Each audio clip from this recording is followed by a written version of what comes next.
The Perfumer of Rome. As the sun rises over the stone streets of Rome, the city awakens not just with sound, but with scent.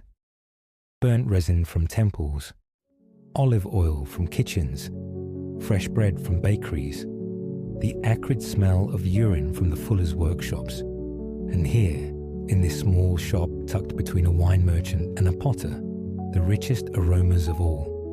Welcome to a Roman perfumer's workshop, where fragrance is power, status, medicine, and desire. In an empire that stretches from Britain to Egypt, from the Rhine to the Sahara, scent is as essential as bread and wine. It marks the boundary between civilization and barbarism, between the refined and the crude, between the living and the dead. This is not a world of delicate sprays and glass bottles.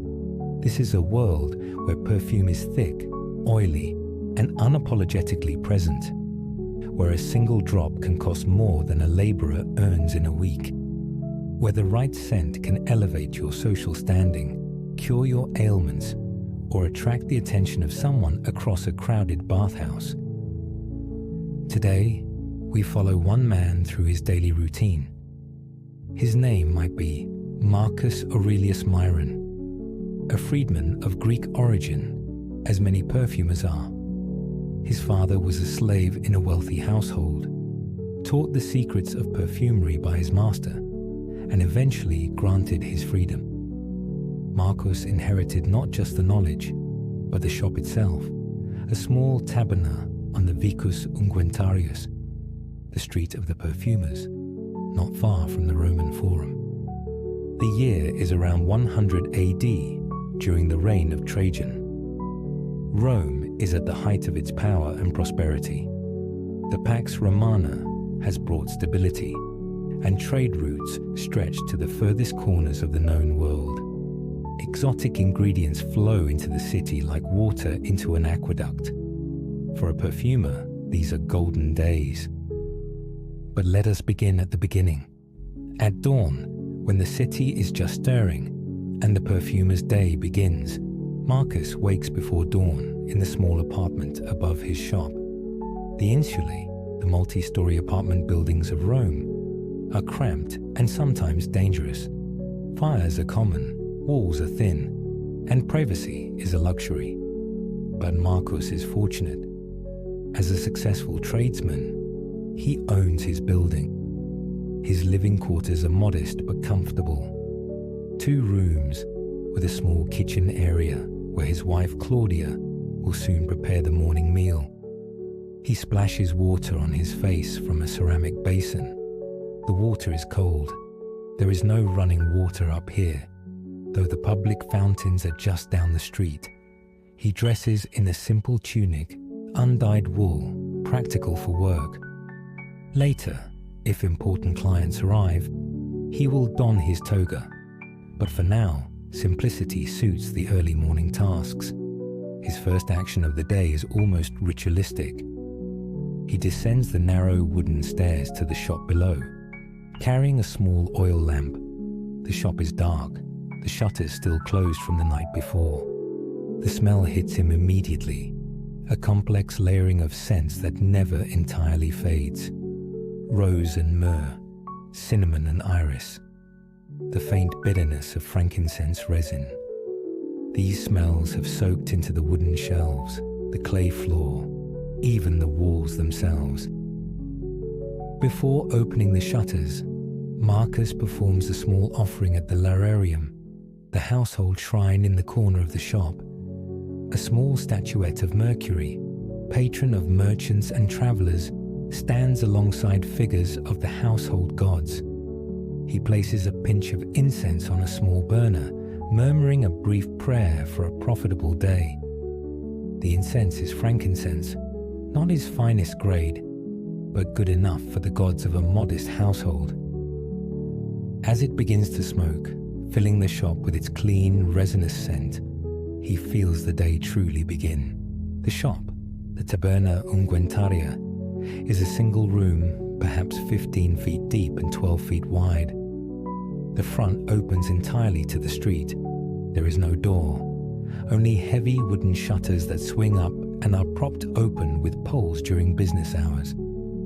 This is typical of Roman shops. The street is the marketplace, and the shop must be open and visible to passing trade. Along the back wall and the two side walls, shelves rise from floor to ceiling. These shelves are crowded with vessels, hundreds of them. Most are small, the size of a thumb or a fist. These are the unguentaria, small containers designed to hold precious liquids. They are made of clay, glass, or sometimes stone. The clay ones are utilitarian, reddish-brown earthenware sealed with wax. The glass ones are more expensive, small bottles in deep blues, greens, and ambers, some with delicate handles. Each vessel is labelled, though not with writing. Most of Marcus's customers cannot read. Instead, small symbols are scratched or painted on the wax seals. A rose for rose oil, a tree for cedar, a curved shape for myrrh. Marcus knows them all by sight. But for valuable stock, he also keeps a small wax tablet with written inventory in Greek, the language of commerce and learning, even in Latin-speaking Rome. In the center of the room stands a heavy wooden table, its surface stained dark from years of use. This is the work surface, where perfumes are blended, where customers are consulted, where coins change hands. On one corner of the table sits a bronze brazier, cold now, but ready to be lit when heat is needed for melting resins or warming oils. Beneath the table and in the corners of the room are larger vessels, amphorae and storage jars containing the base ingredients. Olive oil, the foundation of most Roman perfumes, is stored in large clay amphorae, each holding several gallons.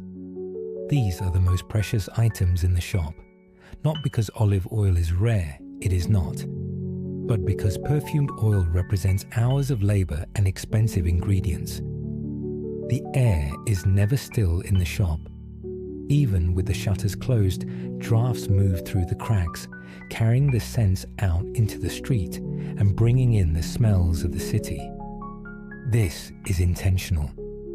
A perfumer's shop must advertise itself through scent. When the shutters open, the fragrance will spill into the street like an invisible banner. As the sky begins to lighten, Marcus unlatches the shutters. They swing upward on iron hinges, groaning slightly. He props them open with wooden poles, and suddenly the shop is part of the street. There is no transition, no threshold.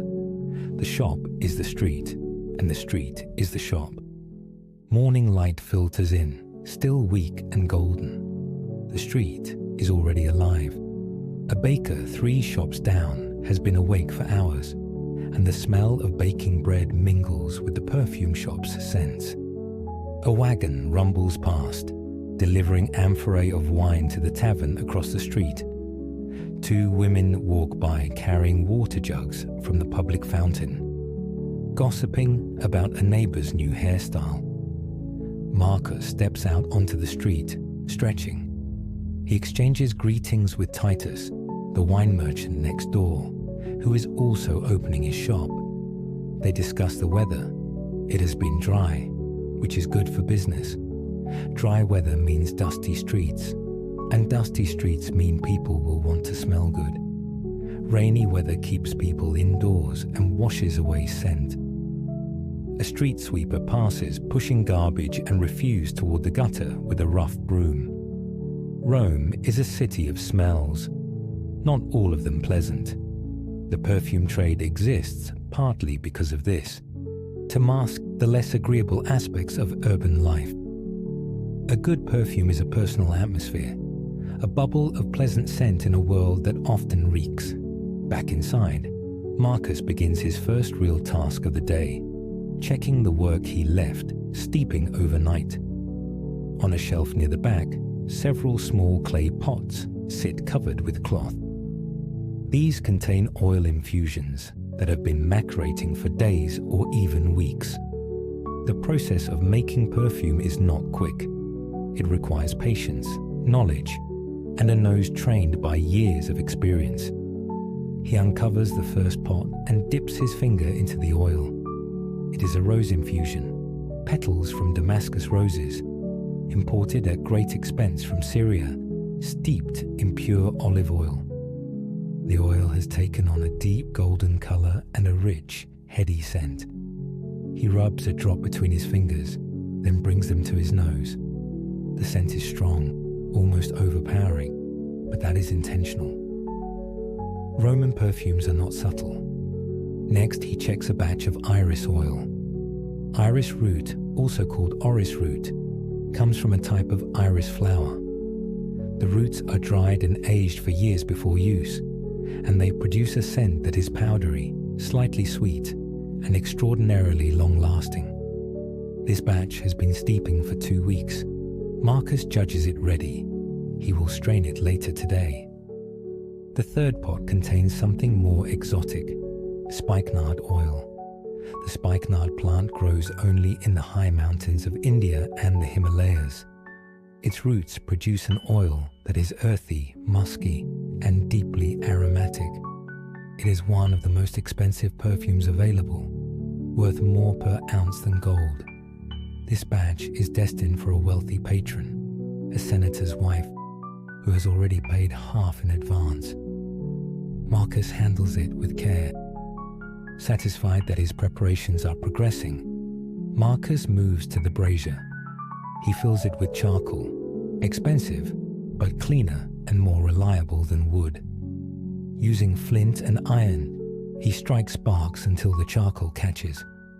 It will take time to heat properly, but once it does, he will need it throughout the day for melting resins, warming oils, and preparing incense. As he works, his apprentice arrives. The boy's name is Lucius, and he is perhaps 14 years old. He is not Marcus's son. Marcus has 2 daughters, neither of whom have shown interest in the family trade, but the son of a friend who fell into debt. In exchange for training, the boy works without wages, learning a trade that could support him for life. Lucius is eager, if clumsy, and Marcus is patient with him. Lucius's first task each morning is to sweep the shop and the street in front of it. He does this with care, knowing that a clean shop attracts better customers. While he works, Marcus prepares the display. Roman retail is a visual and olfactory art. Without advertising, without signs that most people can read, a shop must sell itself through display. Marcus arranges his finest bottles on the front counter, where morning light makes the colored glass glow. He uncorks several small samples, allowing their scents to escape into the street. This is expensive. Perfume is too valuable to waste, but it is also effective. A passing merchant catches the scent of cinnamon and pauses. He does not buy today, but he will remember where the shop is. On a small wooden board, Marcus places 3 small unguentaria, each containing a different sample. One is rose oil, pure and simple. One is a blend of myrrh and cinnamon, spicy and warm. The third is a complex mixture he is particularly proud of: frankincense, cedar, iris, and a touch of saffron. It is a scent fit for a temple or for a very wealthy woman. The samples are not free, but they are available. A customer can request to test the scent by dabbing a small amount on their wrist or the back of their hand. Oils are tested on the skin, never on cloth or paper. Scent changes with body heat, with the natural oils of the skin. What smells beautiful in the bottle might be cloying on one person and delightful on another. This is one of the perfumer's skills, matching scent to person. Marcus has learned to read people. A young woman nervous before her wedding wants something delicate and floral. A merchant trying to impress wants something bold and expensive smelling. A priestess wants something that speaks of sanctity and tradition. Each customer is different, and each requires a different approach. The shop is ready. The street outside is growing busier. The day's work can now truly begin. Before we follow Marcus through his morning's work, we must understand what Roman perfume actually is. It is not what we would recognize today as perfume. There is no alcohol, no atomizer, no delicate mist that evaporates on the skin. Roman perfume is oil-based. The foundation is almost always olive oil, pure, golden, carefully refined olive oil. This oil serves as both a preservative and a carrier. The aromatic ingredients are either steeped in the oil over time, allowing their essence to infuse into the fatty liquid, or they are ground into powder and mixed into the oil as a suspension. The result is thick, sometimes almost paste-like. It is applied by dabbing or rubbing into the skin. A small amount goes a long way. The oil warms on the skin, releasing fragrance gradually. In the heat of a Roman summer, or in the steamy atmosphere of the bathhouse, the scent intensifies. This is important. Roman perfume is meant to be powerful. In a society where bathing is public and frequent, where people live in close quarters, where the smell of sweat and smoke and animals is everywhere, perfume is not a subtle suggestion. It is a statement. The Romans have a saying, bene olere, to smell good, is a mark of civilization. The Romans pride themselves on cleanliness, on grooming, on presentation. To appear in public without perfume, for anyone of even modest means, would be seen as somewhat uncouth. For the wealthy, it would be unthinkable. The raw materials of perfumery come from three sources: the plant kingdom, the animal kingdom, and minerals. Let us explore each in turn, because understanding the ingredients is understanding the perfumer's world. From plants come the majority of scents. The most common and most beloved is rose. Roman roses are different from modern hybrid roses. They are smaller, with a more intense fragrance. The damask rose, imported from the East, is considered the finest. Roses are harvested in the early morning when their scent is strongest, before the heat of the day has evaporated the volatile oils. The petals are steeped in oil, sometimes for weeks, until the oil has absorbed the fragrance. Then the old petals are strained out, and sometimes fresh ones are added for a second or third infusion, creating a scent of extraordinary richness. Iris root, or orris, is another prized ingredient. The iris flowers are not particularly fragrant, but the roots, when dried and aged, develop a powdery, violet-like scent. The roots must be aged for at least 3 years, and preferably 6, before they are ready to use. This makes iris one of the more expensive ingredients. Marcus has a stockpile of aging iris roots in a cool, dry space beneath his shop. Cinnamon comes from the Far East, from Ceylon and beyond. It arrives in Rome as dried bark, rolled into quills. The scent is warm, spicy, and sweet. It is used both in perfumes and in medicinal preparations. A single pound of fine cinnamon can cost as much as a laborer's yearly wage. Myrrh and frankincense are resins, the hardened sap of trees that grow in Arabia and the Horn of Africa. They are burned as incense, but they can also be dissolved in oil or ground into powder and mixed into perfume. Frankincense has a clean, slightly citrus scent with a hint of pine. Myrrh is deeper, sweeter, almost medicinal. Both are strongly associated with religious ritual, and their use in personal perfume carries a suggestion of the sacred. Spikenard, as mentioned before, comes from the high mountains of India. The roots are dried and pressed, yielding an oil that is dark, thick, and intensely aromatic. It is woody, earthy, and slightly medicinal.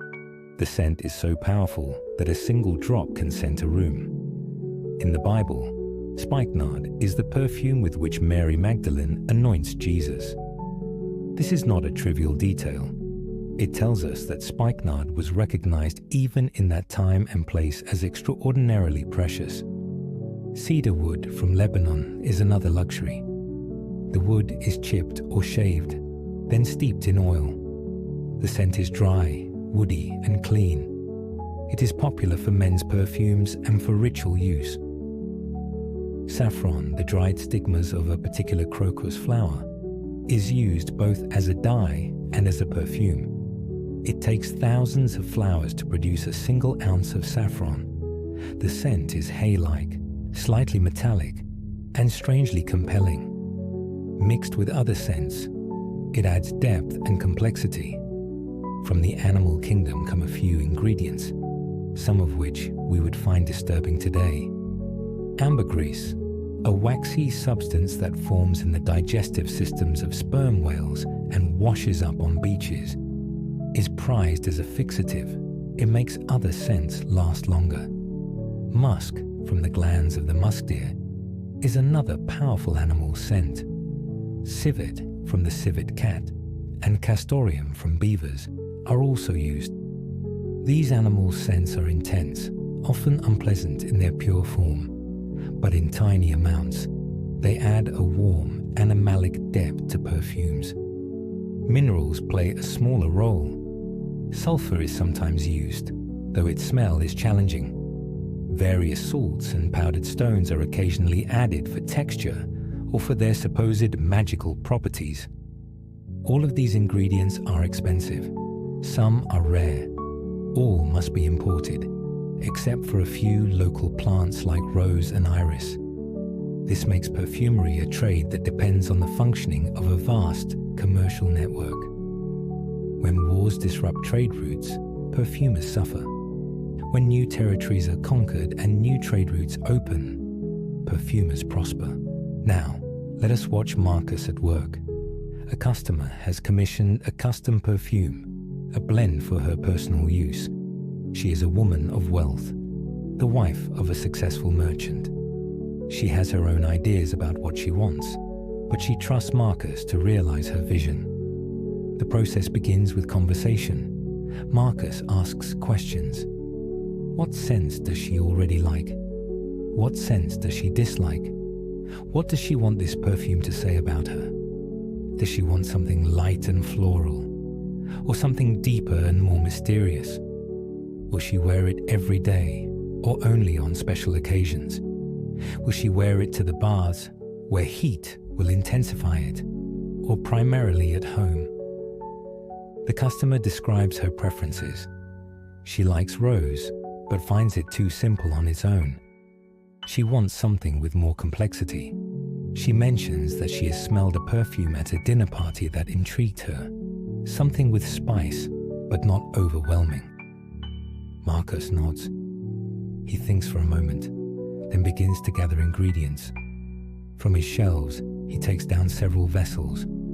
Rose oil, of course, a small jar of ground cinnamon bark, a flask of myrrh dissolved in oil, a pinch of powdered iris root, and after a moment's hesitation, a single precious drop of spikenard, just to add depth. He works at his table, the brazier glowing nearby. First, he measures out olive oil into a small bronze bowl. The oil must be pure, refined, and recently pressed. Rancid oil will ruin even the finest perfume. Next, he adds the rose oil, drop by drop, stirring with a small bronze spoon. The oil begins to take on a golden color, and the scent of roses fills the immediate area. But this is just the foundation. Now comes the art. Marcus adds a tiny pinch of ground cinnamon. Too much will overwhelm everything else. He stirs, then brings the bowl to his nose. The spice is there, warm and inviting, but it needs balance. He adds a few drops of myrrh oil. The scent deepens, becomes richer. The myrrh adds a slight bitterness that contrasts beautifully with the sweetness of the rose and cinnamon. a pinch of iris powder. This will make the perfume more long-lasting, and it adds a subtle powdery note that softens the intensity. Finally, 1 drop, only 1, of spikenard oil. He adds it, stirs, and the perfume transforms. The spikenard adds an earthy, mysterious quality that ties everything together. It is no longer a simple rose perfume. It has become something complex, sophisticated, personal. Marcus dips a small glass rod into the mixture and applies a drop to the back of the customer's hand. She waits a moment, allowing the warmth of her skin to release the scent, then brings her hand to her nose. Her face lights up. This is it. This is what she wanted. But the work is not done. The perfume is still raw. It needs time to mature, for the ingredients to marry, for the scent to mellow. Marcus will let it sit for several days, stirring it occasionally, allowing it to develop. Only then will he bottle it and deliver it to his customer. This is the heart of the perfumer's craft. Not just knowing the ingredients, but understanding how they interact, how they change over time, how they will smell on a particular person. It is chemistry, yes, but it is also art. Let us take a moment to examine Marcus's tools. The perfumer's art requires specialized equipment, much of it made to his specifications by local craftsmen.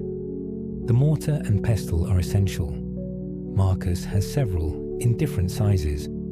The largest is used for grinding larger quantities of dried herbs and resins. The smallest, barely bigger than a walnut, is for precious materials where even a small amount wasted would be costly. The mortar and pestle are made of hard stone, usually marble or basalt, with surfaces that are perfectly smooth. Any roughness would catch powder and waste material. Bronze spoons and stirring rods of various sizes hang from hooks on the wall. Bronze is preferred to iron, which can rust and contaminate oils. The spoons are not decorative, they are purely functional, with long handles for reaching into deep vessels. Small bronze sieves and strainers are used to filter oils, removing plant material after an infusion is complete.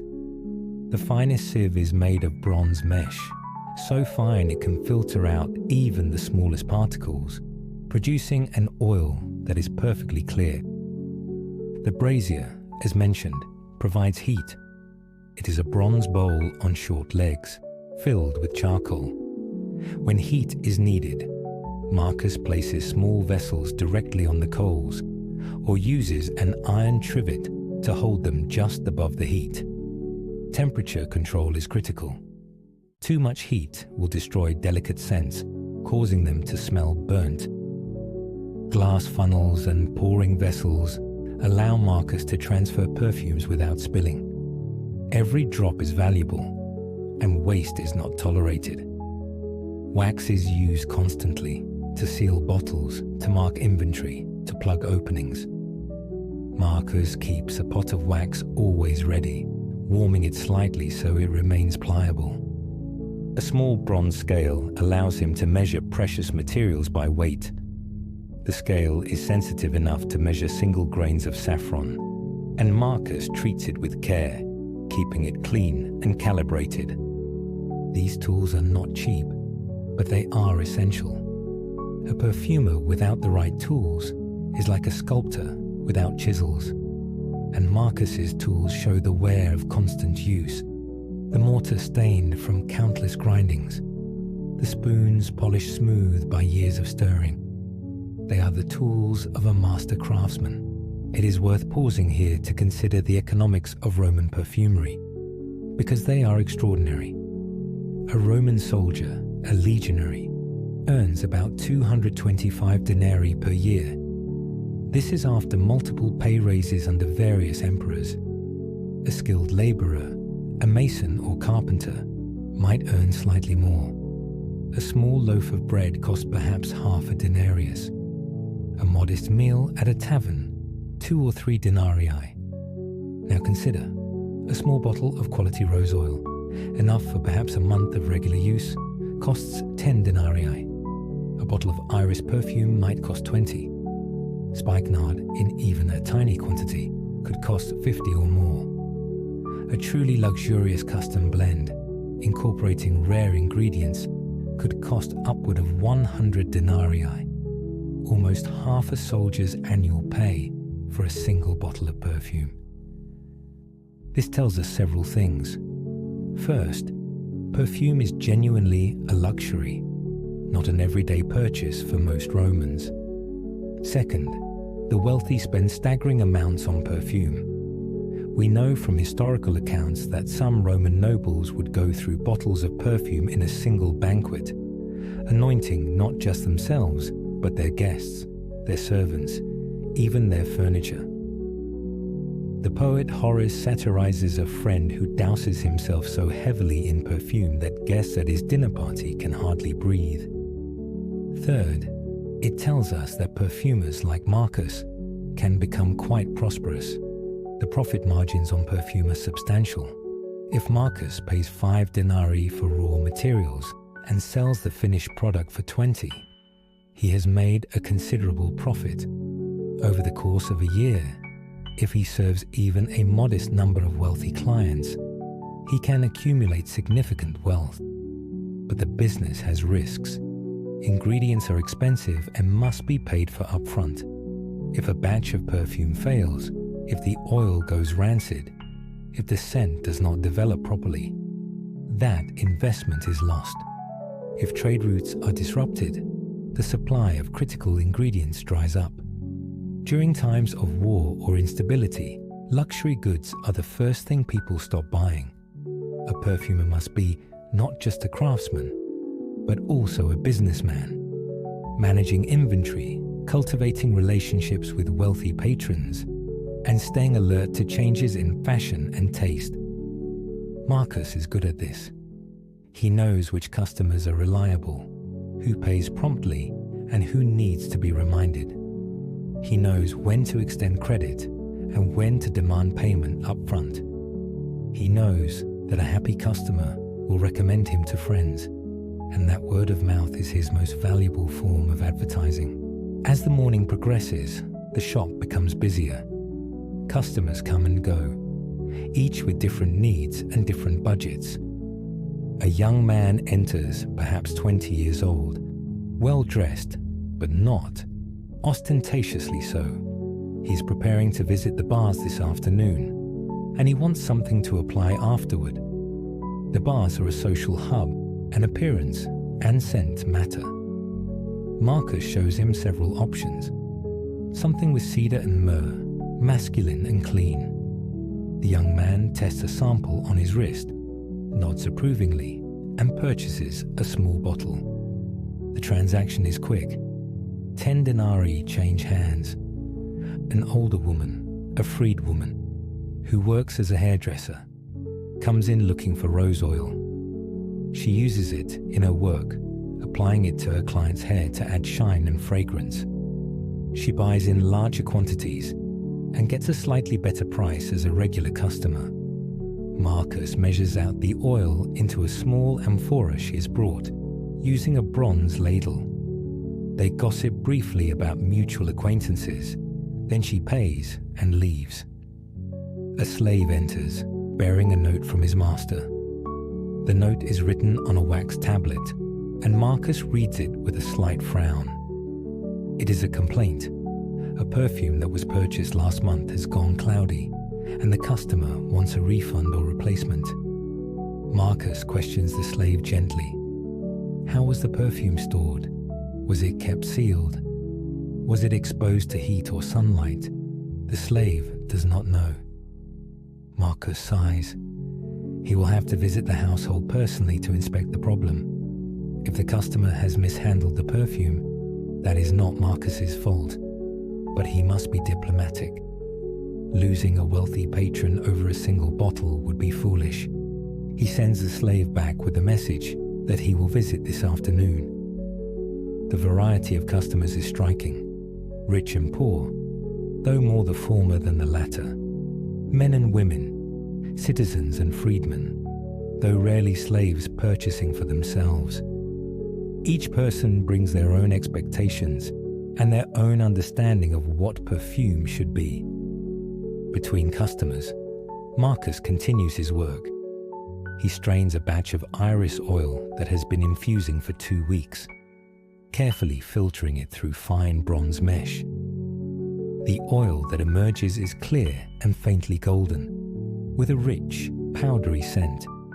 He bottles it in small glass vessels, sealing each with wax and marking them with his symbol, a small stylized flower. Lucius, the apprentice, works beside him, grinding cinnamon bark in the mortar. The work is tedious, requiring steady, rhythmic motion. Marcus corrects his technique. Lucius is grinding too forcefully, creating heat that could damage the spice.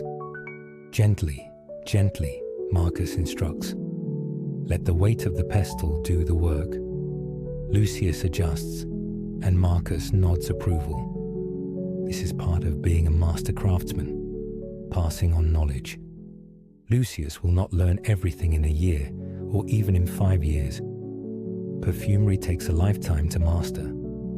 But each day, he learns a little more.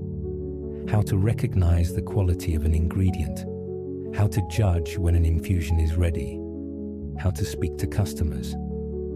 All of this, Marcus once learned from his own master. And now, he passes it on in turn. As noon approaches, the shop quiets briefly. This is the time when many Romans take a break from work, when the day's heat is strongest. Marcus and Lucius step outside, standing in the shade of the shop's awning. They eat a simple meal brought down by Claudia: bread, cheese, a handful of olives, watered wine. While they eat, let us consider what perfume means in Roman society, because it is far more than a pleasant smell. Perfume is communication. It is identity. It is a mark of civilization. To the Romans, the difference between themselves and barbarians is not just about political organization or military might. It is about culture, refinement, and yes, smell. Romans bathe regularly. Most city dwellers visit the public baths several times a week. They groom themselves carefully. They anoint themselves with oils. To do otherwise would be to sink toward barbarism. The Romans have a horror of bad smells. Body odor is shameful. The smell of poverty, the smell of old clothes, unwashed bodies, cheap food, is something to be avoided or disguised. This is why even people of modest means spend what they can afford on perfume. It is not vanity, it is necessity. But perfume also marks social distinction. The quality and quantity of perfume you wear announces your status. A merchant wears rose oil. A senator's wife wears spikenard. A priest wears frankincense. The scent you carry is a flag, declaring your place in the social order. There are even perfumes specific to certain occasions. Funeral perfumes are heavy with myrrh, associated with death and preservation. Wedding perfumes are lighter, floral, celebratory. Athletes anoint themselves before exercise, not just for the smell, but because the Romans believed that oil protects the skin and muscles. After exercise and bathing, they apply fresh perfume. The relationship between perfume and the bathhouse deserves special attention because it is central to Roman social life. Roman bathhouses are not just places to wash, they are social clubs, meeting places, centers of community life. A typical visit to the baths involves several stages. First, you undress in the appetitorium, the changing room, leaving your clothes with an attendant. Then you might exercise in the palestra, the courtyard. Then you move through a series of rooms: the tepidarium, warm and steamy; the caldarium, hot and humid; the frigidarium, cold and bracing. Throughout this process, you are surrounded by other bathers, neighbors, friends, strangers. The wealthy bring slaves to attend them, to scrape their skin with strigils, to apply oils, to carry their possessions. The less wealthy manage on their own or help each other. After bathing, the application of perfume is crucial. Your skin is clean, warm, receptive. This is when perfume is most effective. Many bathers bring their own oils, purchased from perfumers like Marcus. Others purchase oils at the bars themselves. There are often vendors set up near the entrance, selling basic rose oil or mixed preparations. The scent you choose for the bars is a social signal. Something too expensive might seem ostentatious, unless you are genuinely wealthy. Something too cheap might suggest you are trying to seem more prosperous than you are. The right perfume strikes a balance, appropriate to your station, pleasing without being overwhelming. In the steamy warmth of the caldarium, scents intensify and mingle. The air becomes a complex mixture of rose, myrrh, cedar, and cinnamon, along with the smell of wet stone and burning wood from the Hippocus furnaces below. It is an olfactory experience that is uniquely Roman, and one that bathers find deeply pleasurable. The heat, the cleanliness, the perfume. These combine to create a sense of luxury and refinement. Religion, too, is saturated with scent. Roman religious practice is intensely public and intensely sensory. Sacrifices are accompanied by the smell of burning meat and incense. Temples are perfumed regularly, the statues of gods anointed with precious oils. The gods, Romans believe, are pleased by pleasant scents and offended by foul ones. This is why frankincense and myrrh are burned constantly in temples. This is why priests and priestesses anoint themselves and the sacred objects in their care. To approach the gods smelling bad would be not just impolite, but impious. Marcus supplies many of the city's smaller temples with incense and anointing oils. It is a steady source of income, and it also gives him a certain respectability. To be a supplier to the temples is to be, in a small way, part of the religious life of the city. Some festivals require enormous amounts of perfume. During the Floralia, the festival of Flora, goddess of flowers, the streets are strewn with rose petals. The air is thick with floral scent. During the Saturnalia, the December festival when social norms are temporarily inverted, perfume flows freely, along with wine and food. During funeral rites, especially for the wealthy, the body is anointed with expensive oils and vast amounts of incense are burned. The scent of myrrh at a funeral is so strong that mourners leave the ceremony saturated with it, carrying the smell of death and remembrance with them. We must also understand that for the Romans, perfume is not separate from medicine. The line between the two is blurry, often non-existent. Many of the same ingredients used in perfumes are also used in medical treatments, and many perfumers, including Marcus, are consulted for health-related issues. This connection has deep roots. The ancient Greeks, from whom the Romans inherited much of their medical knowledge, believed that disease was often a matter of imbalance, of the four humors of heat and cold, of moisture and dryness. Scent, properly applied, could help restore balance. Rose oil, for instance, is considered cooling and soothing. It is applied to inflamed skin, to headaches, to feverish brows. Myrrh has antiseptic properties. It is used to treat wounds, to prevent infection. Frankincense is thought to be good for the lungs and for melancholy moods. Spikenard is a sedative, used to promote sleep and calm nerves. These beliefs are not entirely wrong. Modern science has confirmed that many aromatic plants do have genuine medicinal properties. Rose oil does have anti-inflammatory effects. Myrrh is indeed antiseptic, but the Romans go further. attributing almost magical properties to certain scents. A woman suffering from insomnia might come to Marcus asking for a perfume to help her sleep. He would recommend something with lavender or spikenard, both known for their calming effects. A man with digestive troubles might be sold a preparation containing mint or fennel. A person with persistent headaches might be given a blend containing rose and perhaps a touch of camphor. Marcus is not a physician. Rome has professional doctors, many of them Greek-trained, but he has accumulated practical knowledge over years of work. He knows what his customers report back to him about what works and what does not. He is cautious about making grand claims, but he is willing to offer suggestions based on traditional practice. There is also a belief in the protective power of scent. Plagues and diseases are thought to be carried by bad air, by miasmas.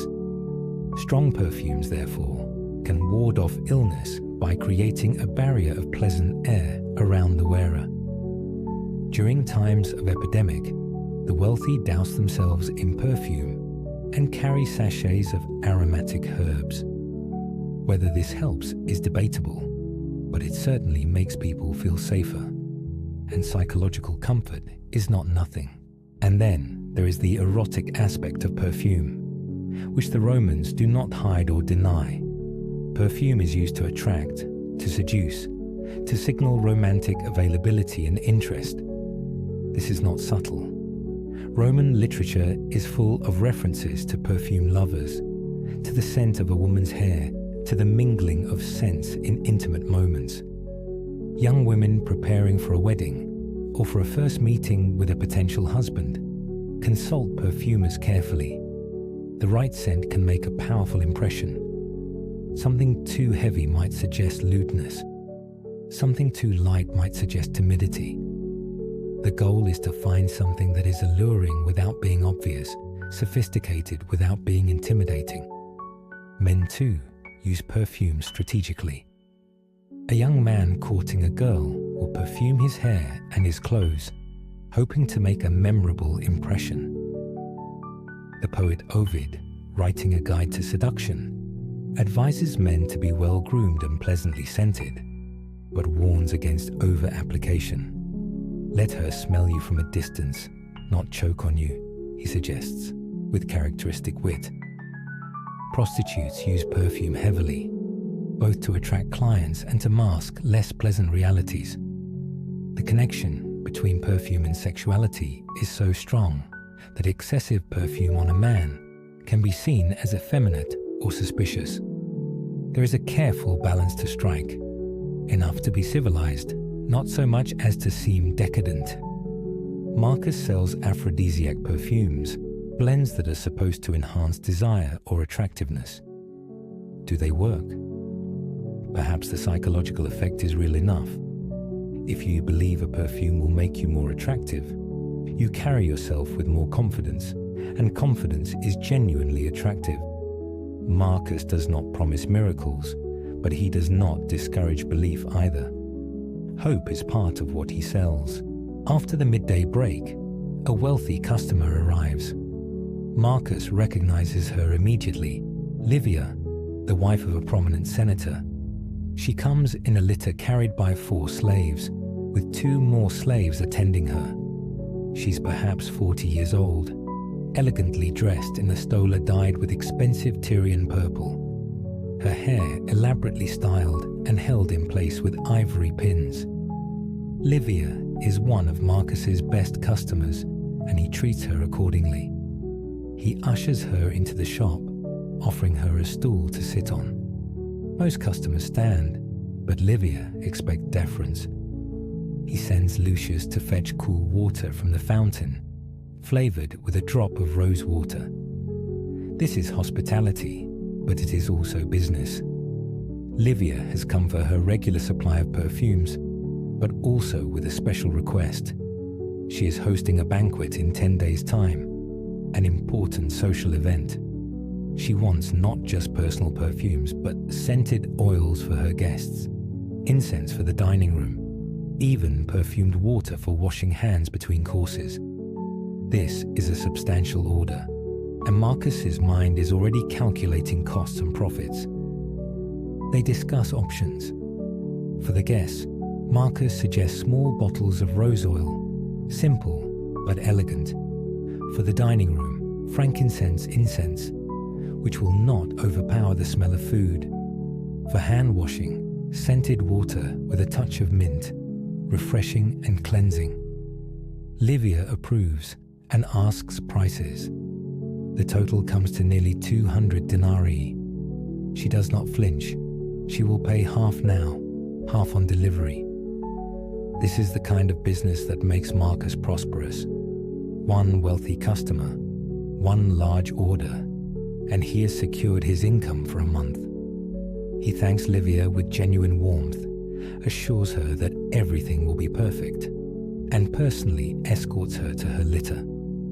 As she is carried away through the crowded street, he returns to the shop, already planning how he will fulfill this order.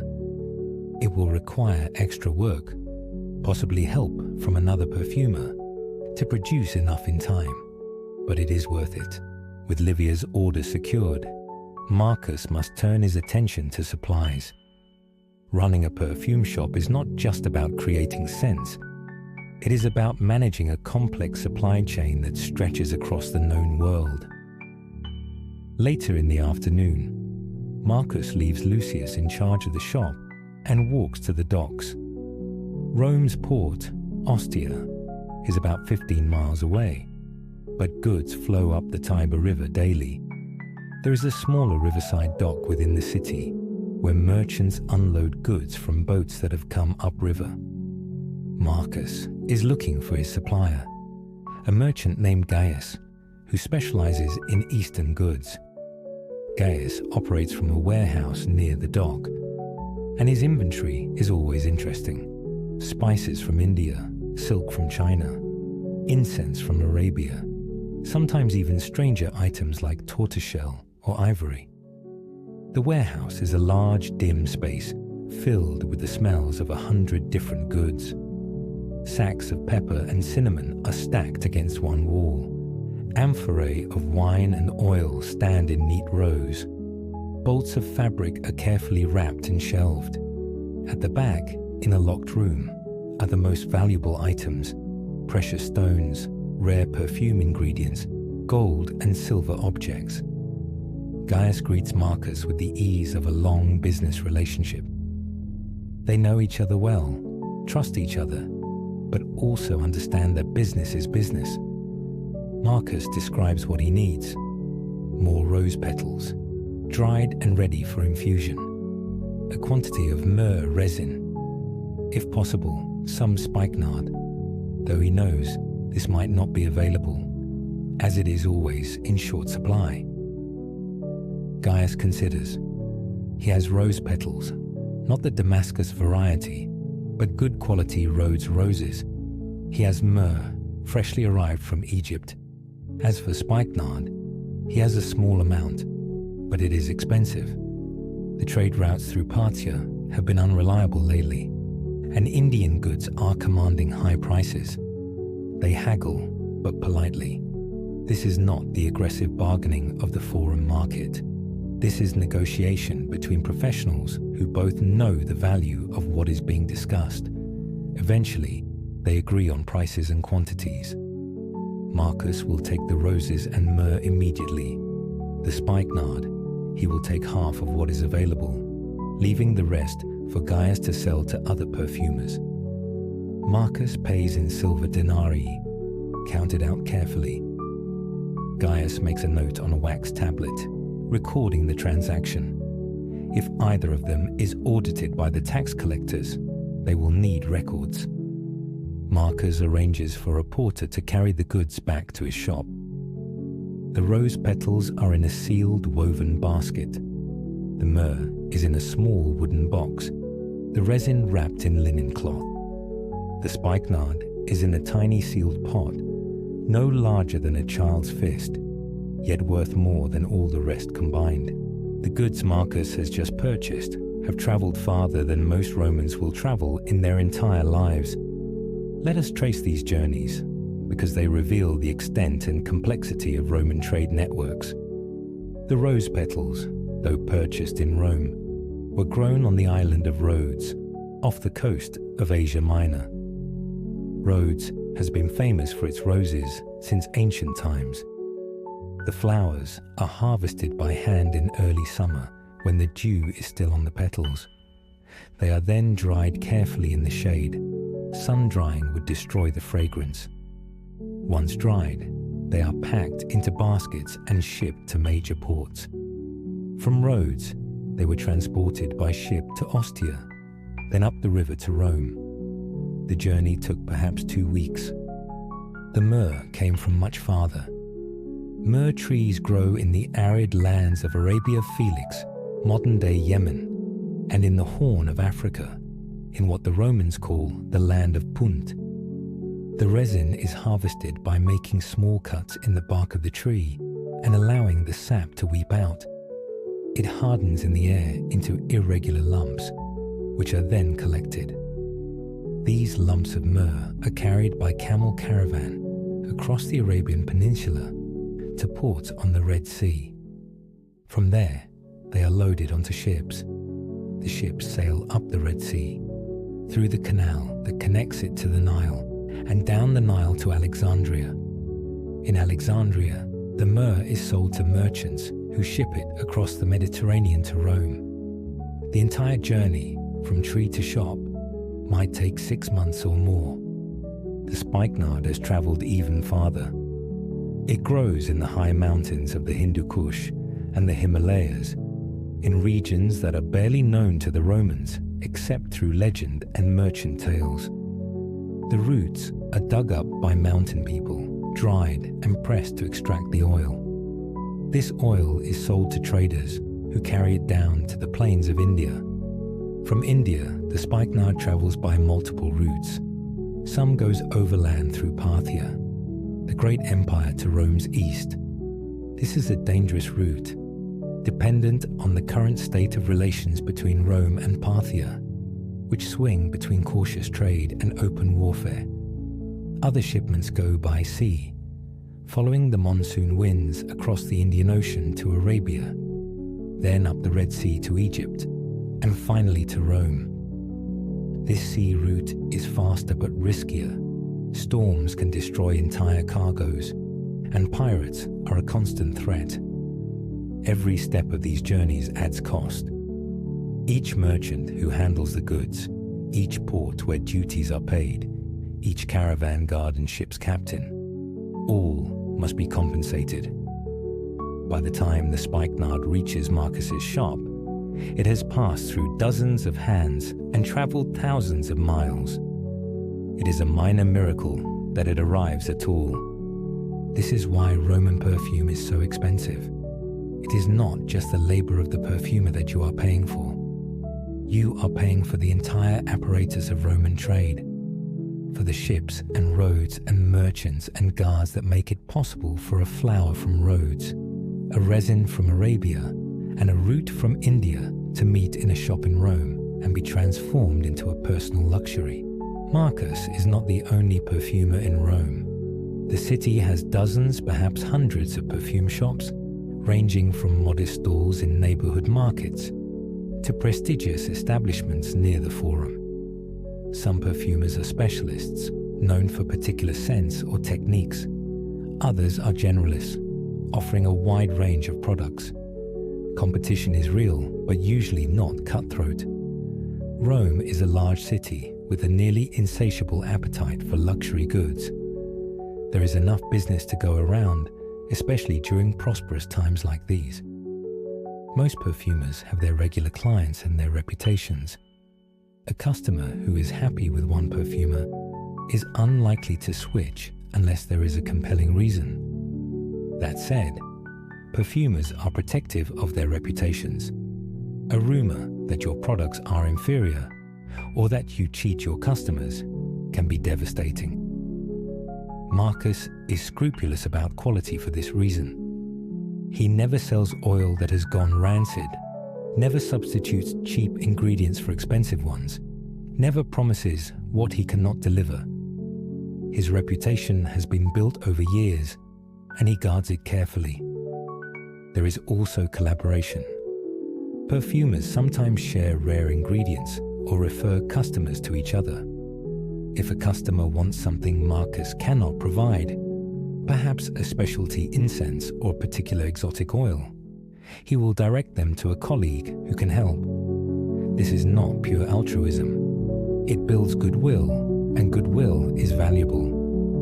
The colleague will remember the favor and may return it someday. There are also informal associations of perfumers. They are not guilds in the formal sense. Rome does not have the highly organized guild system that will develop in medieval Europe. But perfumers do meet, socially and professionally. They share information about suppliers, warn each other about dishonest merchants, discuss new techniques. Once a month, Marcus attends a gathering at the house of an older perfumer, a man named Quintus, who has been in the trade for 40 years. A dozen perfumers attend, along with a few suppliers and merchants. They drink wine, eat, and talk shop. It is at these gatherings that Marcus learns about developments in the trade, about political changes that might affect business, about new fashions among the wealthy. Remember the complaint from this morning, the customer whose perfume had gone cloudy. Marcus must now deal with it. After returning from the docks and storing his new supplies, he closes the shop for an hour and walks to the customer's house. The house is in a better part of the city, a domus with a modest atrium and a few small rooms arranged around it. Marcus is admitted by a slave and shown into the atrium. The master of the house, a merchant named Publius, greets him somewhat coldly.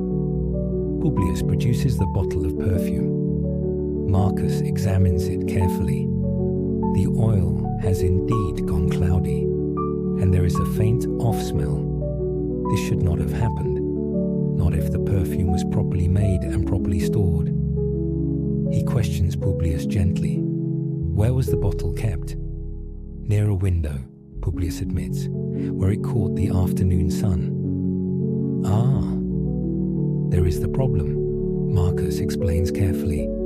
Perfume oils must be kept cool and dark. Heat and light cause them to break down, to separate, to spoil. If the bottle has been sitting in sunlight, especially during these summer months, the oil will have heated repeatedly, and that has caused the cloudiness and the off smell.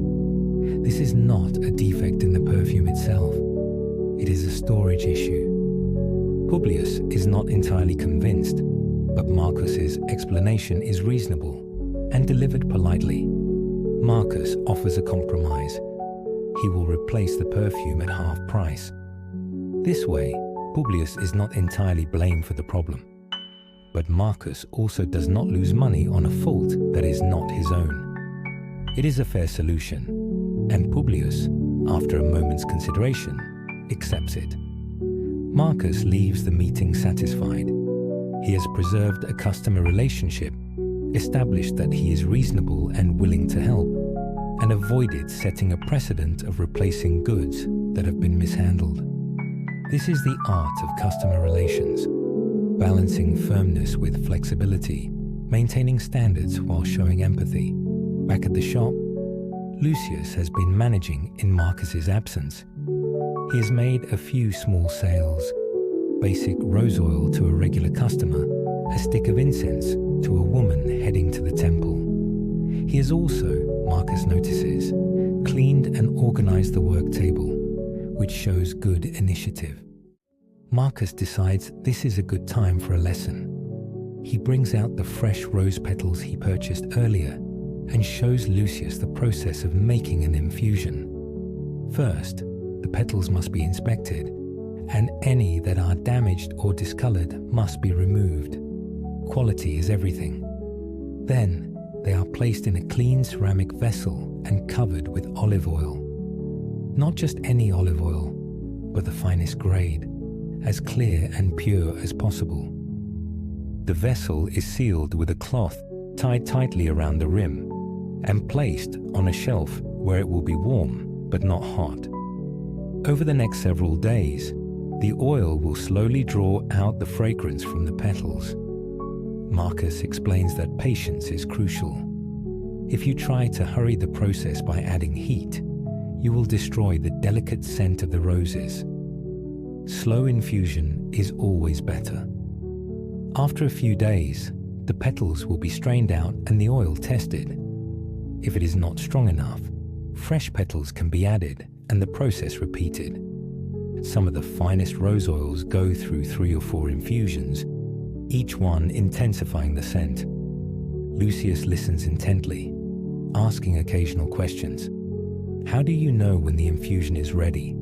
Can you over-infuse and ruin the scent? What is the difference between Rhodes roses and Damascus roses? Marcus answers each question patiently. Teaching is part of the master's role, and a well-trained apprentice will eventually become a valuable assistant, and perhaps one day a master perfumer in his own right. Marcus also teaches by example. He shows Lucius how to greet customers, how to assess what they need, how to describe a scent without overpromising. He demonstrates the proper way to clean tools, to store ingredients, to keep inventory organized. These small details matter. A disorganized shop loses track of expensive materials. A dirty tool can contaminate a batch of perfume. Attention to detail is not optional. It is the foundation of quality craftsmanship. As the sun begins to lower toward the western hills, the character of the shop changes. The afternoon rush has passed. Traffic in the street diminishes. The intense heat of midday gives way to the cooler air of evening. Marcus lights an oil lamp, anticipating the coming darkness. A few late customers arrive. An older man buying frankincense incense for his household shrine. A young woman purchasing a small bottle of perfume as a gift for her sister's birthday. These transactions are quick and routine. Marcus knows exactly what they want and provides it efficiently. As the sky darkens, Marcus begins the closing routine. He and Lucius cover the open vessels on the work table, protecting them from dust and insects. They move the most valuable items from the front counter to a locked chest in the back of the shop. Theft is always a risk in a city as large as Rome, and perfumes are small and valuable, easy for a thief to pocket and difficult to trace once stolen. The brazier is allowed to burn down to embers, then is carefully extinguished. Fire is perhaps the greatest danger. The insulae of Rome are notorious for burning. Wooden structures, oil lamps, cooking fires, all create constant risk. An unattended ember can turn into a conflagration. Marcus is meticulous about fire safety. He checks the brazier twice, making sure it is completely cold before leaving it. Lucius sweeps the floor one last time, gathering the day's dust and debris. The street outside is swept as well. Maintaining a clean frontage is important for tomorrow's business. As he works, Marcus counts the day's receipts. He keeps track of income in his head, but also makes notes on a wax tablet. At the end of each month, he will transfer these notes to a more permanent record on papyrus for his own reference and for tax purposes. Today has been a good day. The sale to Livia alone has made it profitable, and the various smaller sales add up. More importantly, his reputation has been maintained. The issue with the cloudy perfume was resolved diplomatically. The new supplies are safely stored. Work on several custom orders is progressing. All in all, a successful day in the life of a perfumer. When everything has been tidied and secured, Marcus and Lucius together lower the shutters. This is a two-person job. The shutters are heavy, and if they fall wrong, they can be damaged or damage the shop front. They lower them carefully, then secure them with a heavy wooden bar that drops into iron brackets on either side of the doorway. From the outside, the shop is now sealed, a blank wooden face giving no hint of the treasures within. Marcus adds one final security measure, a wax seal on the edge of the shutter. If anyone tampers with it overnight, the seal will be broken, alerting him in the morning. It is not foolproof, but it is a deterrent and a warning system. Lucius bids Marcus goodnight and heads home to his family's apartment several streets away. Marcus watches him go, then turns to the stairs leading up to his own living quarters. Claudia has been cooking, and the smell of the evening meal drifts down. Lentil stew, bread, perhaps some fish if they are lucky. After a day surrounded by exotic scents, the simple smell of home cooking is welcome. Upstairs, Marcus washes his hands and face in a basin of water, washing away the day's dust and the lingering scents of the shop. Claudia serves the meal, and they eat together at a small wooden table. Their two daughters join them. The older, Julia, is 16 and already betrothed, soon to be married. The younger, Marcia, is 12 and still a child, full of energy and questions. They talk about the day. Julia is excited about her wedding preparations. Marcia wants to know if she can help in the shop tomorrow. She's curious about the perfumer's craft, though Marcus is not sure if she will truly pursue it. Claudia reports on household matters, on prices at the market, on news she has heard from neighbors. After the meal, there is a brief time for leisure. Marcus is literate, unusual for a tradesman, but his Greek heritage and his father's insistence on education have served him well. He reads sometimes in the evening, by lamplight, scrolls borrowed from more wealthy friends who maintain small libraries. Tonight, though, he is tired. The day has been long and full. He speaks with Claudia about plans for the coming week, about Julia's wedding, about whether they should hire another apprentice to help with Livia's large order.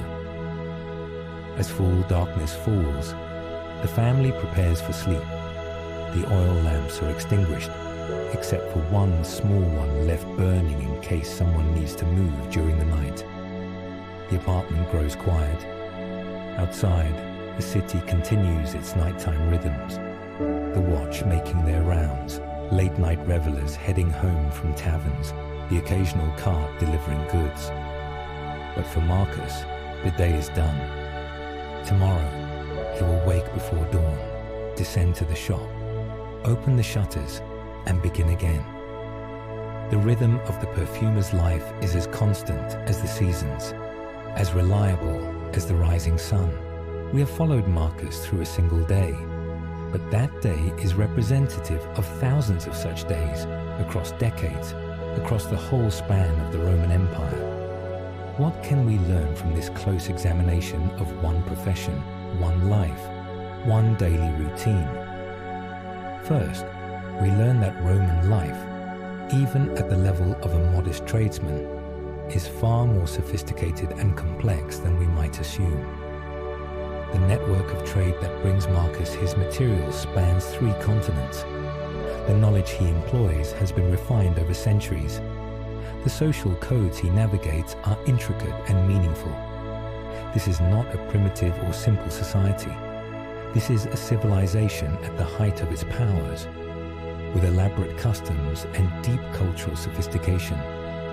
Second, we learn about the importance of sensory experience in Roman culture. We live in a world dominated by visual stimuli, screens, images, text. The Romans lived in a world where smell and touch were equally important. The texture of cloth, the taste of wine, the scent of perfume. These were not peripheral experiences, but central to daily life. To understand the Romans, we must try to imagine a world where all the senses matter deeply, where sensory refinement is a mark of civilization. Third, we learn about the economic underpinnings of Roman prosperity. The perfume trade is a luxury trade, but it is also a real industry employing thousands of people, not just perfumers, but farmers, tailors, merchants, porters, glass blowers, potters. The movement of perfume ingredients generates wealth at every stage. This is how an empire sustains itself, by creating complex economic networks that benefit many participants. Archaeological evidence, what survives. Much of what we know about Roman perfumery comes from archaeology. In Pompeii and Herculaneum, cities buried by the eruption of Mount Vesuvius in 79 AD, perfume shops have been preserved in extraordinary detail. We can see the actual shelves, the actual vessels, sometimes even traces of the perfumes themselves. In one Pompeian shop, archaeologists found dozens of small glass bottles, many still sealed. Chemical analysis of the residues inside has confirmed the presence of plant oils, resins, and aromatic compounds. We know these were perfumes because of their composition and because of where they were found, in a shop with all the characteristics of a perfumer's establishment. Wall paintings in Pompeii show perfume vendors at work, customers selecting scents, the tools and vessels of the trade.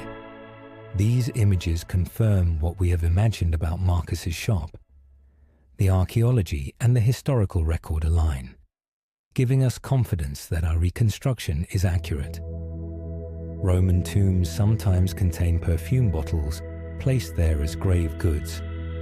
The Romans believed in an afterlife that had physical needs, and they equipped their dead with objects they would need: food, wine, coins for paying the ferryman, and yes, perfume. Even in death, the Romans wanted to smell good. Roman literature is full of references to perfume. Pliny the Elder, the great encyclopedist, devotes substantial sections of his natural history to perfumes and aromatics. He describes the sources of various ingredients, their properties, their uses. He complains about the enormous sums Romans spend on perfume, calling it wasteful and decadent. But his very complaints tell us how important perfume was. The poets, Ovid, Martial, Juvenal, all mention perfume frequently. Ovid's Ars Amatoria, his tongue-in-cheek guide to seduction, recommends perfume but warns against excess. Martial's epigrams make fun of people who wear too much perfume, or the wrong kind, or who use perfume to hide other problems. Juvenal satirizes wealthy women who bathe in perfume, who spend fortunes on their appearance while neglecting their minds and souls. Even medical texts discuss perfume.